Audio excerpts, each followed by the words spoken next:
হরে কৃষ্ণ। ভক্তরা মাতাজিরা, আবার চলে এসছে ভগবান শ্রীকৃষ্ণের এই অগ্রহায়ণ মাসের কৃষ্ণপক্ষী একাদশী, যেটা ভগবান শ্রীকৃষ্ণ এবং অর্জুন সংবাদে বর্ণিত আছে। এই একাদশীর নাম উৎপন্না একাদশী। কারণ কি, ভগবান বিষ্ণুর দেহ থেকে একটা সুন্দর রমণী, একদম অস্ত্রশস্ত্র এবং তেজস্ময়ী বিষ্ণুর তেজে তিনি অধিষ্ঠিত ছিলেন।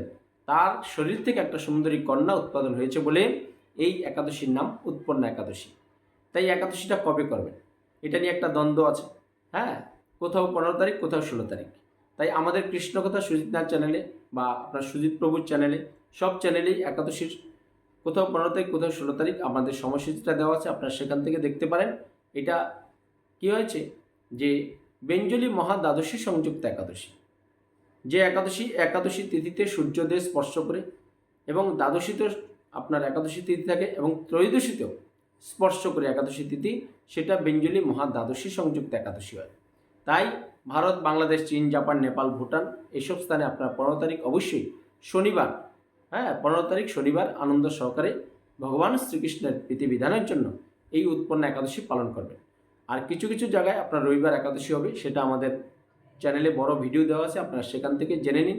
পৃথিবীর যেখানে অবস্থান করছেন একাদশী কবে করবেন, 15 তারিখ না 16 তারিখ। তাই সর্বপাপ বিনাশকারী, পূর্ণ প্রদায়িনী এবং ভগবান শ্রীকৃষ্ণের সবচেয়ে সহজভাবে প্রীতিবিধান যদি আপনারা করতে চান বা ভগবানের কৃপা সংগ্রহ করতে চান এই কলিযুগে সংসারে মানুষ হয়েও, তা আপনার সমস্ত একাদশী ব্রত করুন। সবাই ভালো থাকুন, সুস্থ থাকুন, আমাদের চ্যানেলটা সাবস্ক্রাইব করে রাখুন। তাহলে আপনি সুন্দর সুন্দর এই শাস্ত্রীয় এবং শুভ সময়ের কথাগুলো আপনি আমার এই সুজিত প্রভু চ্যানেলের মাধ্যমে আপনি শ্রবণ করতে পারবেন। হরে কৃষ্ণ।